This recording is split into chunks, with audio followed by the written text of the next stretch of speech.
Hello everyone, welcome back to the channel. Today I'm walking you through my brand new Cinematic LUT Pack, showing you exactly how to install it, use it and get the absolute best results in DaVinci Resolve. Here's what we are going to cover.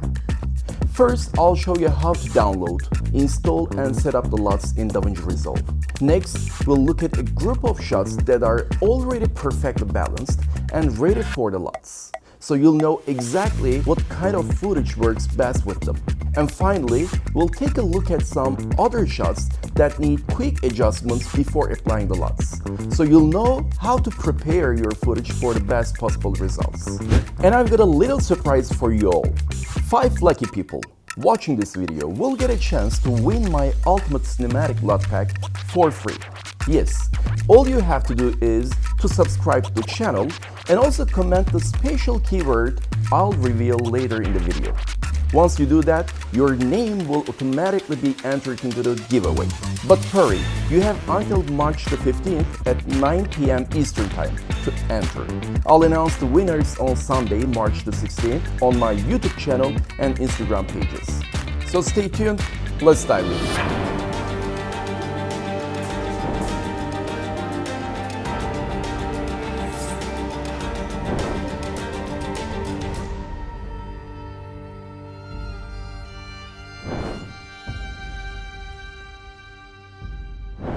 Okay, here is how you can buy and download the Cinematic LUT Pack. Simply head over to Mediabee's official website and click on Mediabee LUTs. Here you'll find all the LUT samples along with options to purchase them individually or as a full pack. And here is the best part. The full pack is currently 50% off, but only until April the 1st, 2025. So if you don't want to miss out on this deal, now is the time. To purchase, just click on the link, follow the simple steps, and once the payment is processed, you'll get instant access to download the zip file. Now, let's move on to installing the LUTs in DaVinci Resolve and getting the most out of them. First, unzip the downloaded file. Inside, you'll find a read folder, which contains the license agreement, and also a detailed PDF explaining how to install and use the LUTs properly. In the other folder, you'll see all 16 LUTs ready to be installed. Now, let's add them to DaVinci Resolve. First, go to Project Settings. Click on Color Management. Then scroll down to Lookup Tables, LUTs. Click Open LUT folder and simply drag and drop the Mediabee LUTs folder into DaVinci Resolve's LUT directory. Since I already have them installed, I won't do it here, but once you've placed the files, just go back and simply click Update Lists and make sure you choose tetrahedral here for accurate display and hit Save. And that's it. Your 16 cinematic LUTs are now fully installed and ready to use in DaVinci Resolve. Now that we have our LUTs installed, let's dive in and take a look at the first group of shots which are already well balanced and ready for the LUTs. These are the exact shots I used in my showreel, and I didn't need to make any additional exposure or contrast adjustments. Just applied the LUT and it worked beautifully. The only technical step before that was setting up the correct color space transforms to ensure the LUTs work as intended. Here's how. In the input CSD, we convert from the camera's source color space, whether it's red, RE, Blackmagic, Sony or any other log footage, to DaVinci White Gamut Intermediate, because that's what these LUTs are designed for. And yes, these LUTs are not limited to any specific cameras. They can even be applied to Rec 709 with proper adjustments. In the output CSD, we then transform from DaVinci White Gamut Intermediate to Rec 709 Gamma 2.4 for standard displays. And the LUT is applied in between these two nodes, ensuring a smooth and accurate color transformation. Okay, now, before we apply the LUTs, let's take a moment to analyze what makes these shots ready for them. First, exposure. Looking at the waveform scope, you'll notice that in all these shots, the highlights don't clip at the top, and the shadows don't get crushed at the bottom. Everything sits within a healthy range, meaning we're retaining detail in both bright and dark areas. If your highlights are hitting 100, let's say, and getting blown out, or your blacks are crashing into zero, that's a sign your shot needs adjustment before applying a LUT. Next, contrast. Contrast is essentially the separation between your highlights, midtones, and shadows. Look at the waveform again. You can see that these shots have a nice spread. There is depth, but nothing is too flat or too extreme. Now let's talk midtones, because this is where your subject lives, especially skin tones. Looking at the mid-range section of the waveform, which typically sits between 30 and 70, you'll see that the main subject, whether it's a person, a landscape, or an object, remains well separated from the highlights and shadows. If midtones are too low, the image feels too dark or muddy. If they're too high, the image starts to feel washed out. We need that nice middle separation to maintain details and keep the LUT working properly.